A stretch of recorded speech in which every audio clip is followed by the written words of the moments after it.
perlukah kita merutinitaskan diri kita untuk meriksakan diri ke seorang psikolog? Oke.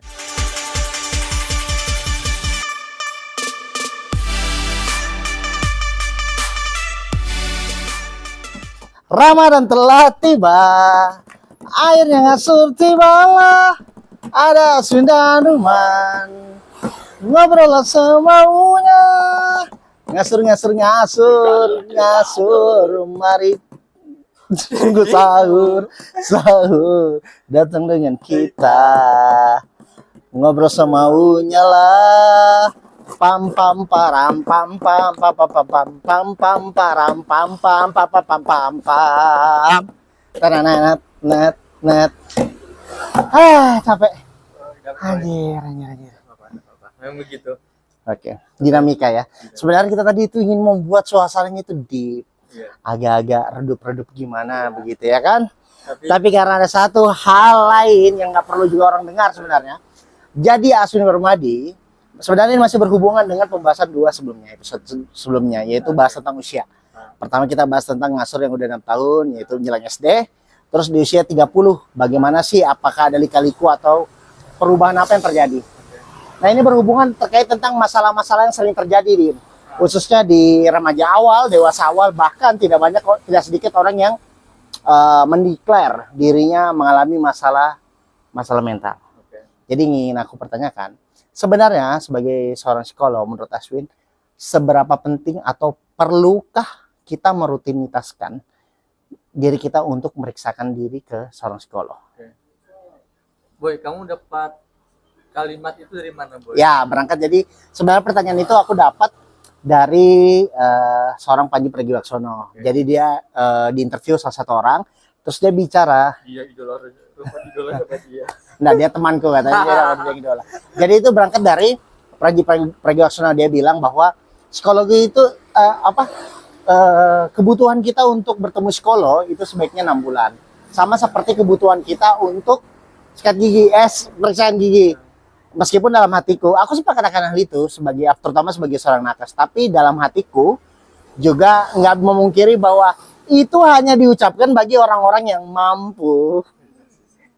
Kalau nggak punya uang sih nggak berpikir ke situ, coy. Beban hidupnya lebih mahal dibanding harus mikir bagaimana masalah hari ini, mentalku terganggu atau enggak. Pada akhirnya seperti itu. Iya, kalau orang-orang pendapatan rendah tuh kayaknya lebih takut kelaparan daripada mental terganggu. Iya betul. Dia lebih butuh untuk melanjutkan hidupnya dibanding untuk memperbaiki mentalnya. Lebih uang itu dipakai buat beli makan gitu nah. Itu nggak akan mengganggu perutku gitu nah. Biar aja otakku itu stres sebenarnya ada yang gue keluarkan gitu di besok pagi gitu nah. Tapi bukan kayak itu hal yang seharusnya mengganggu ya, Win. Kita dipaksa terbiasa dengan sekitar. Contoh. Ini ada kaitan sebenarnya karena tadi ada pembahasan sedikit aja. Contoh kita terhadap banjir dulu. Kita dibuat terbiasa sampai kita pada akhirnya Samarinda banjir. Ya itu kan Samarinda, wajar dong banjir, ya kan? Apakah itu juga yang terjadi kepada orang-orang yang nggak punya uang tadi? Tidak perlu. Dia lebih memusingkan bagaimana isi perutnya dibanding untuk memikirkan masalah mentalnya dia, seperti itu. Apa ya? Pertama gini, Boy. Nyalain ini, Win. Anjing Aswin. Nyala anjing Aswin. Nyala kok. Lanjut ya. Kan dari situ nyambung tuh aku ngomong. Cek aja dulu. Kayak apa? Yakin aja kah? Yakin aja. Tapi sekarang kecil. Hah? Ngarin kok. Ya udah. Aduh, masalah mic lagi ya, Win. Bis tuh ya. Aku sih liatnya kayak gini sih, Boy. Lebih ke pertama, aku bukan psikolog. Anggaplah aku mahasiswa yang pernah kuliah psikolog gitu. Dan hari ini sudah terbiasa dengan hal semacam itu. Ya kan? Itu sih yang sering kali kita lihat bahwasannya banyak hal di sekitar kita yang akhirnya dianggap sesuatu hal yang normal gitu, Boy. Oke. Menormalisasi sesuatu hal yang nggak biasanya gitu. Nah, aku tuh kadang-kadang juga mikir gitu, kalau orang dibilang harus sering ke psikolog, Oke. sebabnya apa dulu, Oke. ya kan? Jadi jangan kita melakukan sesuatu hal kalau itu nggak butuh gitu, Oke. ya kan? Karena aku sederhananya kayak gini deh. Terakhir kali kamu ke dokter gigi kapan? Terakhir kali 30 tahun yang lalu. 30 tahun yang lalu. Kalau di Iya. masa kecil aku nggak tahu ya, tapi Iya. saya ingatku pun aku sakit gigi cukup dengan kata plum sembuh. Itu obat-obatnya anti nyeri sebenarnya. Oh, Nah, tapi biasanya orang kita mensugeskan bahwa kalau minum kata plum itu sembuh sakit Nah. giginya. nah itu kayak gitu boy, apa ya? Jangan sampai sesuatu hal itu pada akhirnya karena sedikit-sedikit kita merasa lemah, Oke. tidak terbiasa, tidak nyaman. Oh, solusinya adalah ke psikolog, nggak selalu begitu kan? Hmm. Ya makanya tadi aku pikiranku tuh jangan sampai pada yang awalnya kita tuh nggak terlalu peduli, Hmm. tapi karena kita di distract, ih kamu nih gangguan deh. Hmm. Kamu nih happy datang ke psikolog gitu boy, Iya. karena kata-kata 6 bulan sekali tadi. Iya, iya. Yeay, datang ke psikolog. Gimana Bu ya, saya gini-gini. Kayaknya kamu ada gangguan deh. Pulang kamu tiba-tiba mikir sesuatu yang bikin kamu stres gitu, nggak nyaman kan? Iya, iya. Nah, situasi yang kayak gitu yang sebenarnya apa ya? Kalau memang dirasa tidak perlu, ya jangan, Oke. ya kan? Kembali lagi gitu, kemampuan dirimu seperti apa sih hari ini untuk menyelesaikan masalah-masalah yang ada. Oke. Ya. Aku sih sesederhana itu sih sebenarnya kalau melihat kondisinya. Karena juga gini Win, aku baru nonton nih video juga di YouTube Hah? Denny Sumargo sama Dr. Aisyah. Oke, idola Ruman Oke. kedua. Jadi di situ juga dijelaskan bahwa rilis dalam perasaan itu banyak gitu. Oke. Pada atas paling atas itu penerimaan kan, penerimaan diri yang sungguhnya.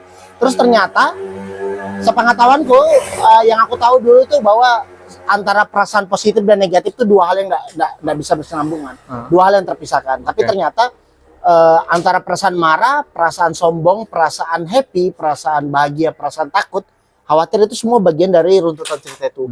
Paling bawah itu malah yang aku dengar itu namanya apati. Apa tuh? Apati itu level di bawah lagi dari apatis. Oke. Benar-benar itu bisa berdampak kayak bukan masa bodoh lagi, benar-benar ya udah urusan luar-luar gitu. Pokoknya nggak pedulinya yang benar-benar istilahnya nggak punya rasa empati lagi lah seperti itu.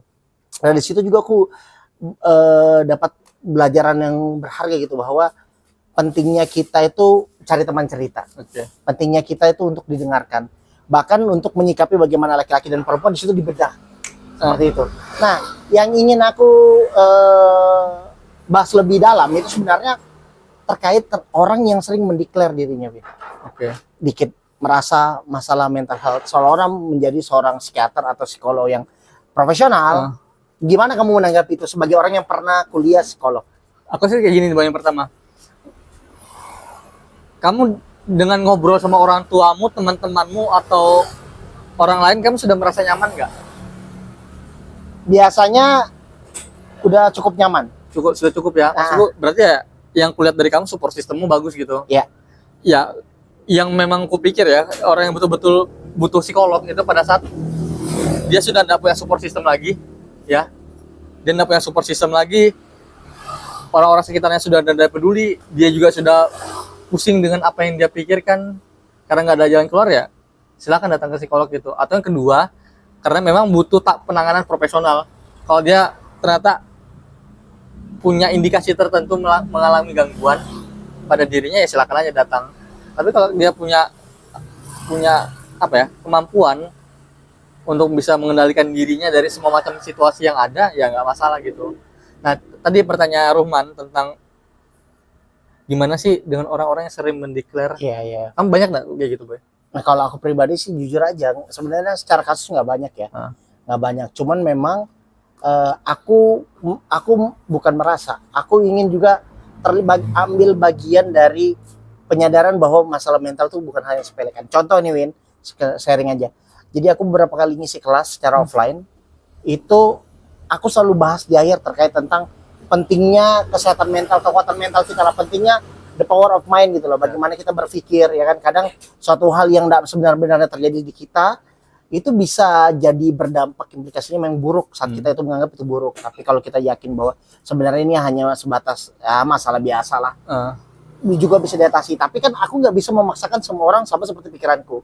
Contoh misalkan aku punya beberapa masalah yang sebenarnya kurasa kayaknya nih ketika dibawa tidur hilang. Ya benar, ketika dibawa tidur hilang, ketika aku cerita ke orang hilang, ya benar hilang. Tapi ada satu momen juga aku ngerasa ini masalahnya nggak bisa dibagi, cuy. Nah di situ aku merasa aku butuh orang yang bisa menasihati aku, orang yang bisa memberi aku masukan. Selebihnya ya cukup dengan aku bercerita aja, rilis lah perasaanku itu. Kamu gimana, Aku gini sih, aku yang paling jelas tuh gini, Boy. kalau ada temanku Oke. atau siapapun itu yang mengatakan kayaknya aku gangguan mental deh, aku kayaknya ADHD deh, aku kayaknya diseleksia deh, Oke. aku kayaknya mood swing banget deh, aku udah bakal dengar boy. Kecuali dia bilang aku sudah konsultasi ke dokter atau psikiater setelah melakukan beberapa macam tes, ya kesimpulannya aku punya gangguan mental tersebut. Oke. Baru aku mau percaya. Contoh kayak gini boy, aku bilang sama kamu, Nah, kamu kayaknya jantung deh boy. Aku yang ngomong, aku bukan siapa-siapa boy. Aku tiba-tiba, kamu ku perhatiin badanmu kayak gini boy, kamu jantung nih boy. gini. Kamu marah enggak? Ya kesal pastinya. Kesel kan? Iya. Tolol aja kamu. Iya. Kamu bukan dokter, kamu bukan orang profesional, kamu bukan apa-apa. Kalau berhubungan dengan kesehatan temanku banyak masalahnya Win. Nah, ya kan? Ya contohnya kamu Dia lebih percaya teh panas yang manis dibanding dengan obat. tapi itu sugesti banget buat banget loh. Placebo. Placebo tuh memang Iya iya iya. itu namanya placebo Terus gimana, gitu. Ya tadi. Oke. Nah, ini menarik. Tapi gini, kita tahu seorang Coki Pardede ya. Ya. Oke. Coki Pardede itu orang yang merilis gini, sebenarnya ini gini, kita coba analogikan dengan kasus kecelakaan, Win. Ya, kasus kecelakaan. Bagaimana coba kita deskripsikan terkait tentang misalnya kecelakaan. Oke. Ada orang terjadi kecelakaan. Biasanya apa yang kamu lakukan? Apakah itu bisa sebagai tolak ukur awal, analogi awal untuk kita memperkirakan kamu tuh kapan dikategorikan kita memang benar-benar butuh ke psikolog? Oke. Nih aku kayaknya nggak deh maksudmu. Apa ya? Ya iyalah tadi habis itu. Cuaks. Kayaknya kayak gini sih, boy. Suruh balik aja, Bu. Kecelakaan gitu ya. Suruh balik aja nanti kita yang angkat. Ya, apa? Contoh gini ya, boy ya. Orang kecelakaan gitu. Aku pernah lihat orang kecelakaan. Oke. Respon pertama yang kulakukan tuh apa kalau orang normal, boy? Kalau orang normal video sih. Itu gila sih itu. Video. Itu penyakit sih kalau orang sampai tiba-tiba video tuh itu aneh sih. Ya kan? Langsung gini. Kalau kamu lihat kecelakaan orang pada normalnya pasti langsung nolong gitu. Iya. Tapi aku pribadi enggak gitu. Aku enggak tahu kenapa.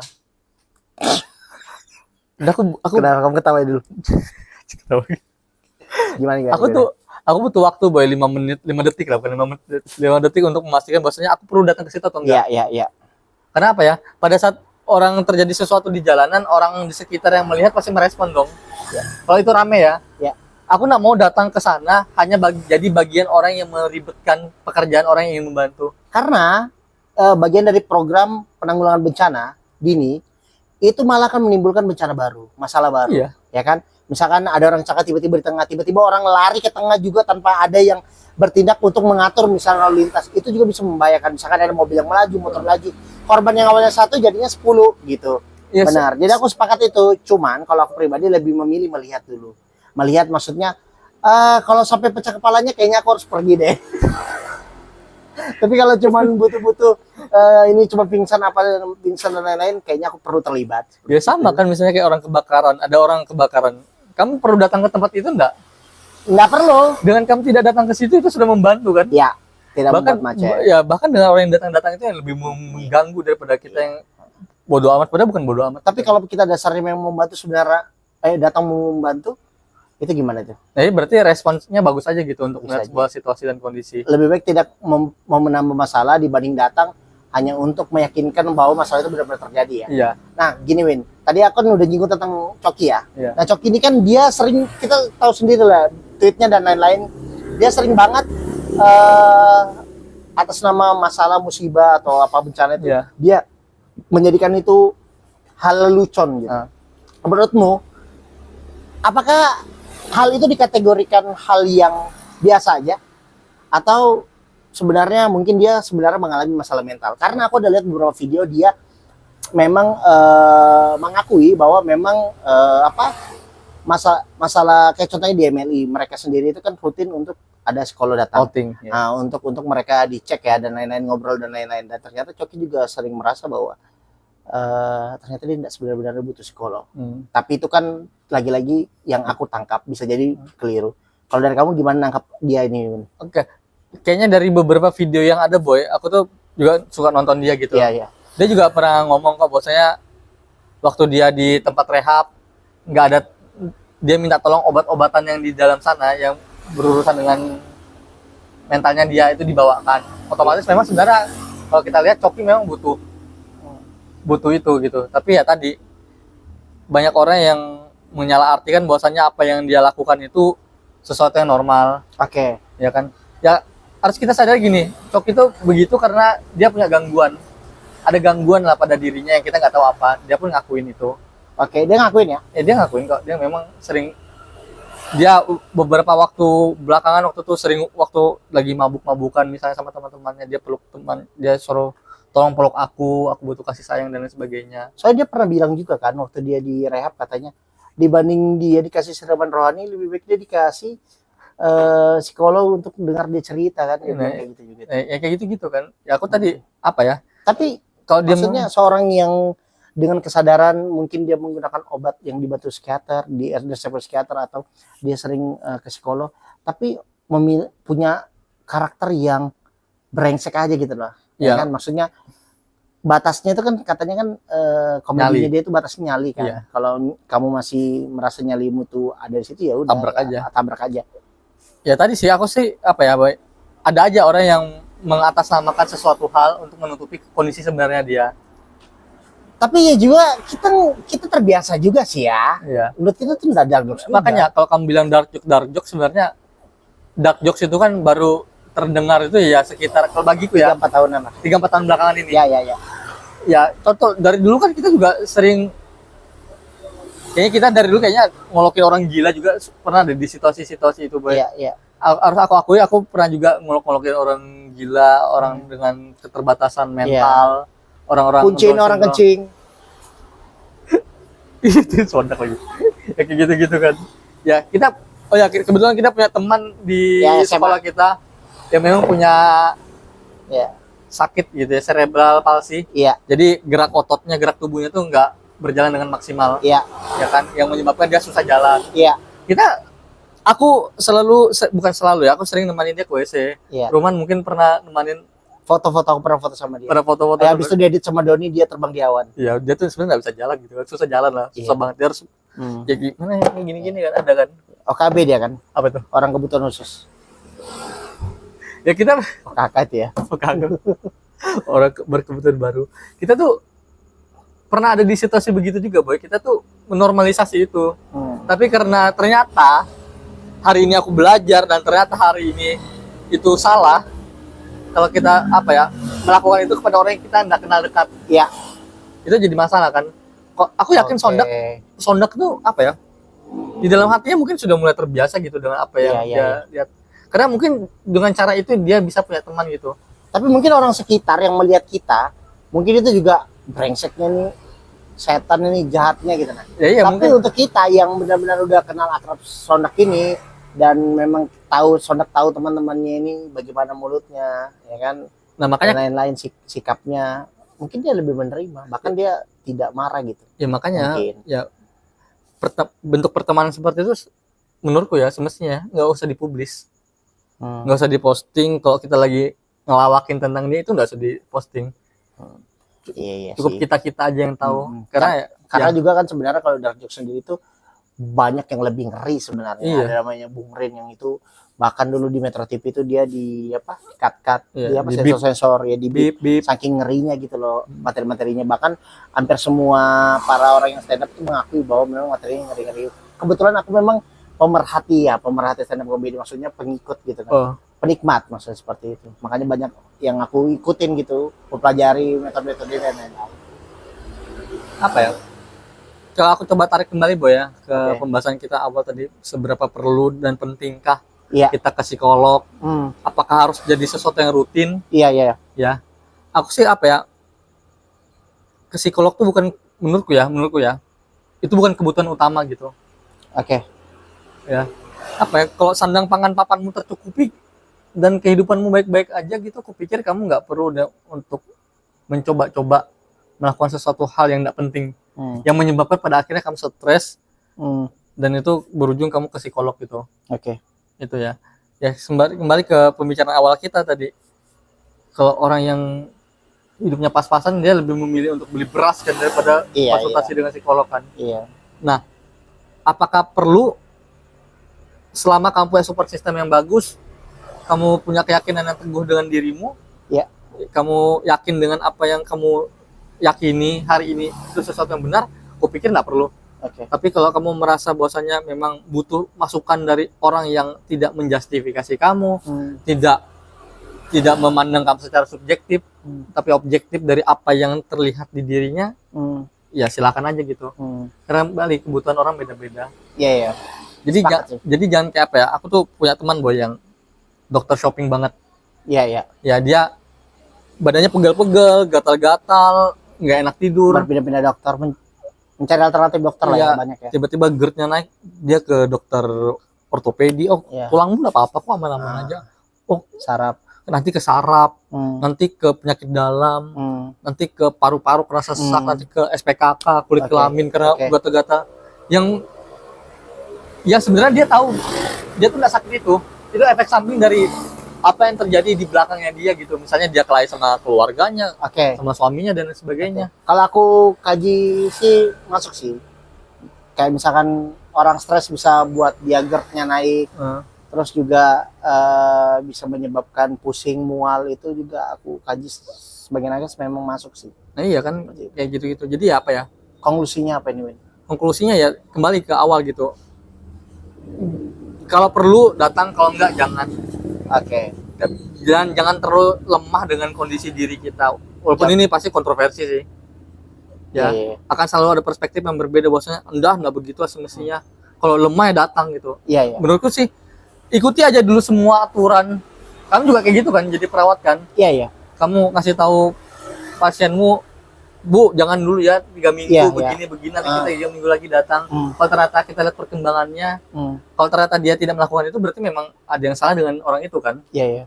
Kita kan sudah mengasih tahu sesuatu sesuai dengan prosedur yang ada kan. Ya sama kurang lebih, boy. Ya, kalau aku nggak sepakat. Jadi kalau aku, kita harus tetap ke psikolog karena terutama 6 bulan kayak profesor dokter. Tapi untuk orang kaya. Kalau untuk orang kita ya udahlah, fokus aja dulu Iya. sama keinginanmu beli Tintin apa ya? Iya, Tintin. Nah, itu Tintinnya sudah mengurangi banyak hal gitu untuk aku ke psikolog. Ya udah merilis lah ya, Iya, merilis. Insya Allah Sekian kayaknya, dan lain-lain. soalnya ini terakhir nih kayaknya, boy. Apa itu? Psikolog ditanggung BPJS deh kayaknya. Iya. Amin. Nah, iya memang iya. Oh iya. Iya, memang ditanggung BPJS psikolog. Jadi kita nggak perlu bayar 150.000 lagi sekali kunjungan ya? Yang penting kan tiap bulan preminya bayar rutin. Iya kan? Kalau KIS? Iya deh kayaknya. Iya, setahu karena teman-temanku pakai BPJS boy ke psikolog. Anjay. Ada teman kita. Nah ternyata ada solusi untuk kalian yang ingin ke psikolog. Iya, pakai BPJS, ikuti program pemerintah. Thank you. Oke.